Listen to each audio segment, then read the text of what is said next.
Matin Sport.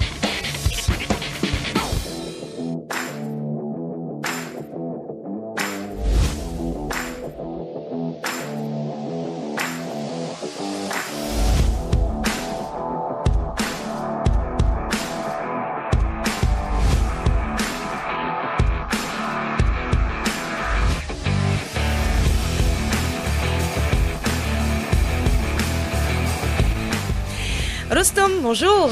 Bonjour. Ça va ce matin ? Ça va en forme et vous ? Oui, ça va, je vous remercie. Très bien. Une semaine sans votre absence. Enfin. Non, j'étais là. Sans quoi ? Oui, c'était moi qui étais absente. Oui, exactement. Surtout samedi. Allez, on entame ce matin sport avec du handball.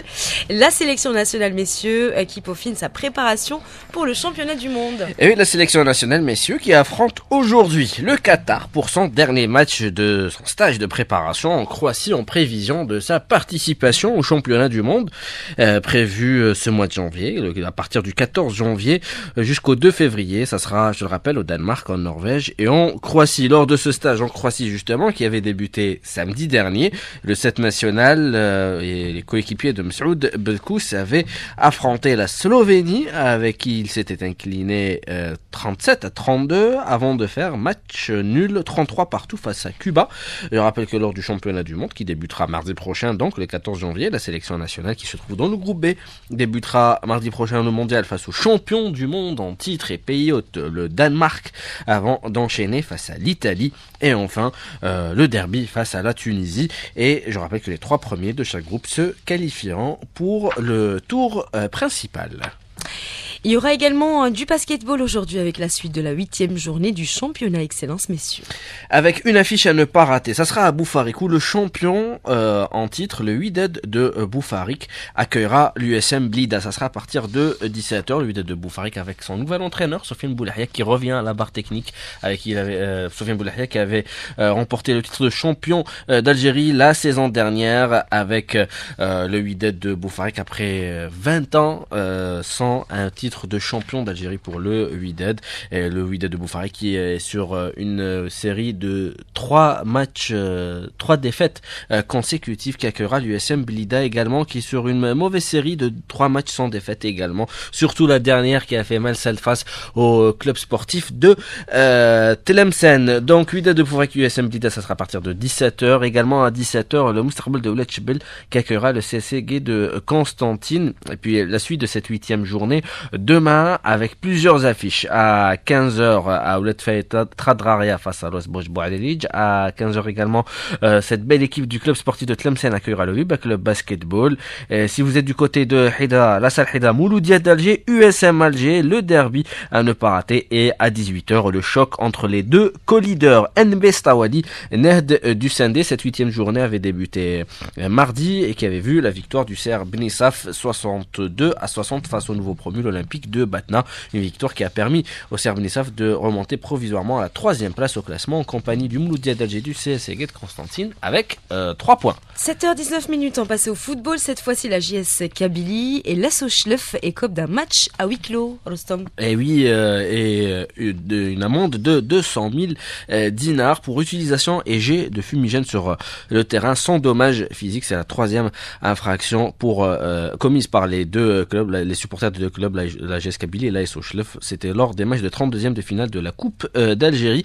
La décision a été prise par la commission de discipline lors de sa réunion tenue mardi pour traiter les affaires de ce tour de la Coupe d'Algérie. Les sanctions du huis clos la sanction du huis clos n'est applicable pour la phase nationale de la Coupe d'Algérie. Dans ce cas de figure, elle est purgée lors du prochain match de championnat programmé à domicile, précise la commission de discipline de la Ligue de football professionnel. Par conséquent, la JS Kabylie jouera normalement ce prochain tour de Coupe d'Algérie vendredi à Tizi Ouzou au stade Hussein et Ahmed avec son public. Ça sera face à l'USM Al-Havash. L'USM Al-Havash, transition toute faite.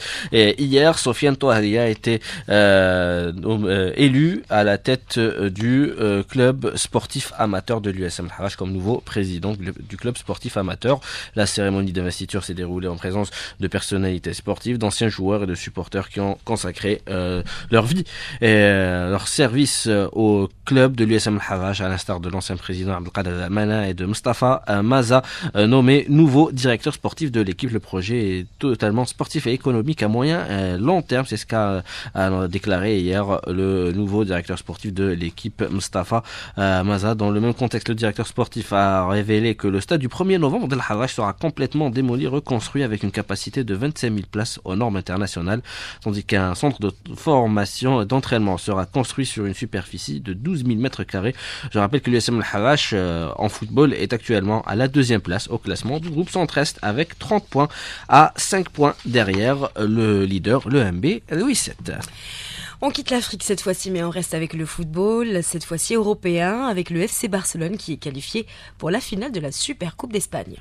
En s'imposant hier soir 2-0 face à l'Athletic Bilbao, bien servi en retrait par le latéral gauche Alejandro Balde, le jeune milieu espagnol Gavi a retrouvé le chemin des filets pour la première fois depuis sa grave blessure au genou en novembre 2023 et ouvert le score en concluant un beau mouvement collectif. C'était à la 17e minute avant de servir parfaitement sans cadet Lamine Yamal, auteur d'un enchaînement plein de sang-froid pour faire le break à la 53e minute de jeu en deuxième mi-temps, 2-0. Le Barça affrontera dimanche le vainqueur de la 2e demi-finale de cette Super Coupe d'Espagne qui se jouera ce soir à 20h entre le Real Madrid et Mallorca.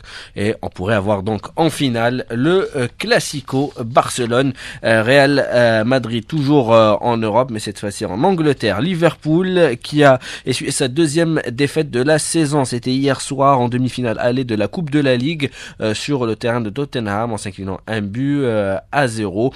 Le but de Tottenham est venu à la 86e minute grâce au but de Lucas Bergvall, milieu suédois de 18 ans titularisé en raison de plusieurs absences, mais aussi un excellent gardien qui a été l'un des grands joueurs de cette soirée. Antonin Kinski qui a été propulsé dans la cage 3 jours après son arrivée à Londres et qui a réalisé des arrêts décisifs. Match retour, ça sera le 6 février à Anfield. Si Liverpool veut conserver son titre et passer en finale, eh bien il devra s'imposer par 2-0. Et puis on termine avec le basketball. L'une de mes disciplines préférées. On va voir le NBA ou la NBA. La NBA, avec l'affiche qu'il ne fallait pas rater hier soir, plutôt cette nuit. Le match entre les deux leaders de la conférence Est face à la conférence Ouest. Cleveland Cavaliers qui s'est imposé 129-122 face à Oklahoma City Thunder. Il y a eu la victoire d'Indiana Pacers 129-113 face aux Chicago Bulls. Les Denver Nuggets se sont imposés 126-103 face à Los Angeles Lakers. Les New York Knicks ont battu Toronto Raptors 112-88 et les Philadelphia 76ers ont battu Washington Wizards 109-103.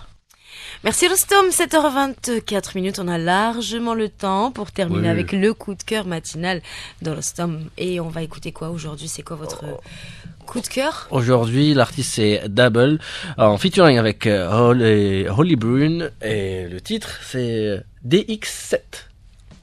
Vous nous expliquerez un de ces 4? Oui, bien sûr. Allez, bonne écoute à toutes et à tous, on se retrouve dans 5 minutes.